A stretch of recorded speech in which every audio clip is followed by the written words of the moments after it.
रोक लेकर बोलते हैं तुम जहाँ पर ही जाते हो तहाँ पर ही तुम कुछ ना कुछ ट्रबल क्रिएट ही कर लेते हो, चलो मेरे साथ आओ। और उस असिस्टेंट को बोलते हैं लड़की को देखो नहीं, इस एम्प्लॉय को भी देखो। यहाँ पर वो लोग कार में चले आते हैं। छुआनन मिस्टर मो से बहुत ही रिक्वेस्ट कर रही थी, सॉरी भी बोल रहे थे कि एक्चुअली मुझे पता नहीं था कि ये सब कुछ हो गया है, हो जाएगा। तब मिस्टर मो बोलते हैं तुम एक सिंपल सी कपड़े खरीदने पे आने भी इतने से ट्रबल कर रहे हो, तुम आज से काम करो, तुम्हें किसी भी तरह कोई भी जाने की जरूरत नहीं है, तुम सिर्फ घर में रहो और मेरी टेक केयर करो। ये सुनकर बोलते हैं कि मिस्टर मो आप सब कुछ कर सकते हो मगर मेरे फ्रीडम के ऐसे रिस्ट्रिक्शन मत निकालो, मुझे तो मेरी मम्मी के पास भी जाना होता है क्योंकि मैं ही उसके टेक केयर कर रही हूँ। तब मिस्टर मो बोलता है कि मेरी मो फैमिली इतनी भी गरीब नहीं है कि तुम्हारी मम्मी के लिए केयर टेकर नहीं रख सकते, तुम्हारी मम्मी के लिए मैं एक बेस्ट केयर टेकर रखूंगी। तब मिस छुआनन बोलते ही नहीं, मैं मेरी मम्मी को समझ सकती हूँ और इसको मुझे जरूरत है, आप प्लीज ऐसा मत कीजिए। ये सुनकर तो मिस्टर मो को गुस्सा आती है, वो उसे कार से निकाल देती है। तभी वो उसे बहुत जोर से बारिश भी हो रही थी एंड वो लोग घर चली जाती है। तब असिस्टेंट मिस्टर मो को फिर से बोलती है, वो बैग आती है आकर उसके असिस्टेंट तब मिस छुआनन को अम्ब्रेला बोलती है कि आप गाड़ी में जाओ। तब वो गाड़ी में जाती है एंड मिस्टर मो उसके जो सूट है वो निकाल कर उसको ऊपर दे देती है एंड बोलती है आइंदा ऐसे मत करना। यहाँ पर हम लोग देखते हैं कि छुआनन सोती है एंड मिस्टर मो वॉशरूम से बाहर आती है। हम देखते हैं कि छुआनन स्लीप में ही कुछ बोल रहे थे। जब वो उसके पास उसके टेम्परेचर चेक कर रहे थे तब देखते हैं कि उसको बहुत जोर सी फीवर है एंड वो जब मेडिसिन आने वाली थी तब छुआनन उसको पकड़ लेकर उसको बोलते प्लीज मुझे छोड़कर मत जाओ। यहाँ पर उसकी सेंस आ जाती है, देखती है कि मिस्टर मो उसके पास है एंड वो उसको धक्का देकर बोलती है आप यहाँ पर क्या कर रहे हो। तब मिस्टर मो बोलते हैं तुम्हारी बहुत जोर से बुखार आई है, तुम्हें हॉस्पिटल जाना पड़ेगा। तब छुआनन मन में बोलती है कि अगर मैं हॉस्पिटल में जाऊंगी तो मेरे बच्चे की इंफॉर्मेशन मिस्टर मो जान जाएगी, मुझे हॉस्पिटल नहीं जाना है। वो बहुत रेसिस्ट करते हैं कि मुझे नहीं जाना मुझे। तब मिस्टर मो बोलती है फिर से उसको लेने की कोशिश करती है मगर वो फिर से मना कर देती है। तब उसको गुस्सा आकर बोलती है तुम लड़की की भी ना कुछ ढंग के नहीं कर सकते। ये बोलकर वो चली जाती है। यहाँ पर छुआनन सो जाती है, मिस्टर मोस के लिए एक मेडिसिन आकर उसके फोरहेड पर लगा देती है। नेक्स्ट मॉर्निंग हम लोग देखते हैं वो दोनों ही सो रही होती है। यहाँ पर मिस छुआनन की होश आती है और वो देखती है कि वो मिस्टर मो के चेस्ट के ऊपर सोई रहती है। देखकर तो जोर जोर से उठ जाती है और बोलती है आप क्या कर रही हो। तब मिस्टर मो का भी होश आ जाती है, बोलती है मैं क्या कर रही, लास्ट नाइट तो तुम मुझे छोड़ने ही नहीं जा रहे थे, अब मैं क्या कर रही हूँ। तभी वो उसको जब जाने लगती है तब मिस्टर मो उसको पकड़ लेते हैं और उसको सडनली एक्सीडेंटली किस हो जाती है एंड वो बहुत ही शाई फील करते हैं। तभी छुआनन के पास उसके डैड की कॉल आती है एंड वो बोलते हैं कि हॉस्पिटल पर अभी जाओ। यहाँ पर हॉस्पिटल के पास जाती है, यहाँ पर छुआनन हॉस्पिटल में जाती है और उसके मम्मी को विजिट कर जब वो आई रही थी तभी उसका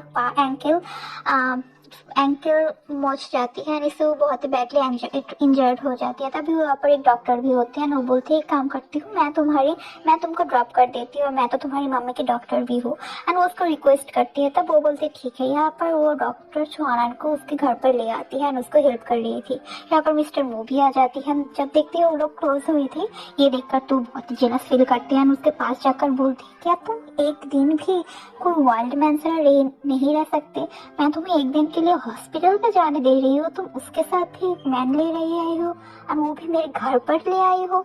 ये सुनकर तो डॉक्टर बोलती है क्या पागल हो गई, उसको छोड़ो, और मैं उसकी मम्मी की डॉक्टर हूँ, छोड़ते नहीं। एंड तब मिस छुआनन मिस्टर मो को बोलते हैं क्या पागल हो गई हो, ये मेरी मम्मी की डॉक्टर है और आप ऐसे क्या कर रहे हो, मैंने क्या किया। एंड वो उसको पकड़ लेती है। तब छुआनन बोलते हैं डॉक्टर आप प्लीज बैठ जाइए, मैं देखती हूँ। यहाँ पर मिस्टर मो जब वो डॉक्टर चली जाती है तब वो अंदर जाने लगती है। तब मगर मिस्टर मो बोलते हैं तुम्हारी हिम्मत कैसी हुई। तब छुआनन उसको एक्सप्लेन करते हैं कि एक्चुअली मेरे एंकल को मुझे दर्द लगा था एंड वो मुझे हेल्प कर रही थी, मगर आप तो यहाँ पर कुछ और भी समझ लिए। एंड वो ये बोलकर वो अंदर जाने लगती है। तब मिस्टर मो समझती है कि हाँ एक्चुअली वो तो गलत था, नहीं एक्सेस हो गई है। तब वो उसको गोद में लेकर जब जा रही थी तब मिस छुआनन बहुत ही रेसिस्ट कर रही थी। तब मिस्टर मो बोलती कि अगर तुम और एक बार भी मूव किया तो मैं तुम्हें यहीं पर फेंक दूंगी। तब वो लोग अंदर जाकर मिस्टर मोस के लिए मेडिसिन लाती है और उसके हाथ पर मेडिसिन लगा देती है। तब मेडिसिन अप्लाई करने के बाद वो छुआनन को बोलते देखो ये शादी डील हो और क्या भी हो तुम मेरी बीवी हो, तुम किसी और लड़के के साथ नहीं रह सकते, मुझे ये पसंद नहीं है, तुम मुझ सबसे दूर रहो। मगर छुआनन बोलती है मिस्टर मो आप शायद भूल गई हो कि हमारी जो मैरिज है वो एक डील है और आप मेरे पर्सनल लाइफ में इंटरफेयर मत कर सकते। तब मिस्टर मो को गुस्सा आती है और वो उसके किस कर लेती है। यहाँ पर छुआनन बोलती है आप शायद फिर से बोल रही हो कि आप मुझे टच नहीं कर सकते, और वो बहुत ही गुस्सा हो जाती है। मगर बोलते हैं कि तब मिस्टर मो बोलती है कि मैंने जो बोला वही फाइनल है, तुम बाहर नहीं जा सकते और तुम किसी और लड़के के साथ भी नहीं रह सकते। अगर तुम ये नहीं मान सकते तो देखो मैं तुम्हारी क्या करती हूँ, मैं तुम्हारी मम्मी की मेडिकल बिल खत्म कर दूंगी। यहाँ पर शाओलू एंड वो लड़की रेस्टोरेंट पर बैठे चाय पी रही थी, और यहाँ पर वो लड़की शाओलू को बोल रही थी कि तुम्हारी मन इतनी खराब क्यों है। तो बोलते एक्चुअली मुझे एक बहुत ही डिजाइनर बैग पसंद आई मगर मेरी क्रेडिट लिमिट पर नहीं है। तो वो लड़की बोलती है हाँ मैंने उस दिन तुम्हारी बहन को देखा और उसके पास तो एक ब्लैक कार्ड थी, वो अनलिमिटेड थी। ये सुनकर तो बोलती है कि क्या। तब बोलते हैं हाँ उसके साथ एक लड़का भी था जो उसके हस्बैंड था ना, वो बहुत ही हैंडसम था एंड वो लोग तो मुझे इंसल्ट भी किया। ये सुनकर तो शाओलू शॉक हो जाती है कि क्या उसके हस्बैंड और वो दोनों एक ब्लैक कार्ड लेकर शॉपिंग पर गई थी। तब बोलते हाँ। तब बोलते ठीक है मैं आती हूँ। ये बोलकर वो घर पर चली जाती है। नेक्स्ट सीन हम लोग देखते हैं उसकी डैड एंड शाओलू छुआनन को उसके घर पर बुलाती है, आकर तो उसको एक्यूज करने लगती है कि क्या तुम चीटिंग कर रहे हो, तुम वो मिस्टर मो से चीट क्यों कर रहे हो। असल में उन दोनों को पता नहीं था कि मिस्टर मो ठीक हो गई है। जब छुआनन बोलते हैं मुझे अब दोनों की बकवास नहीं सुननी, मैं जा रही हूँ, मगर वो उसको जाने नहीं देता है, उससे हर्ट कर देती है। इससे छुआनन बहुत ही इंजर्ड हो जाती है एंड उसके डैड उन बॉडीगार्ड को बोलते हैं कि इसको रूम में लॉक कर दो एंड इसको सबक सिखाओ। यहाँ पर छुआनन जब मिस्टर मो को कॉल करने जा रही थी तब देखती है यहाँ पर कोई नेटवर्क नहीं है एंड वो रोने लगती है। यहाँ पर मिस्टर मो उसके घर पर वेट कर रही थी क्योंकि टाइम बहुत हो गई है, मगर छुआनन अभी तक घर पर नहीं है एंड उसके ग्रैंडपा मिस्टर मो को बोलते हैं कि बहू कहाँ पर है। तब बोलते हैं एक्चुअली मुझे नहीं पता, वो अभी तक घर पर नहीं आया। तब मिस्टर मो उसके असिस्टेंट को बोलते हैं कि पता लगाओ कि वो कहाँ पर गई है एंड उसके ग्रैंडपा तो मिस्टर मो को ही डांटने लगती है कि तुम कैसे रिस्पॉन्सिबल एक लड़का हो, तुम्हारी बीबी कहाँ पर है तुम्हें नहीं पता।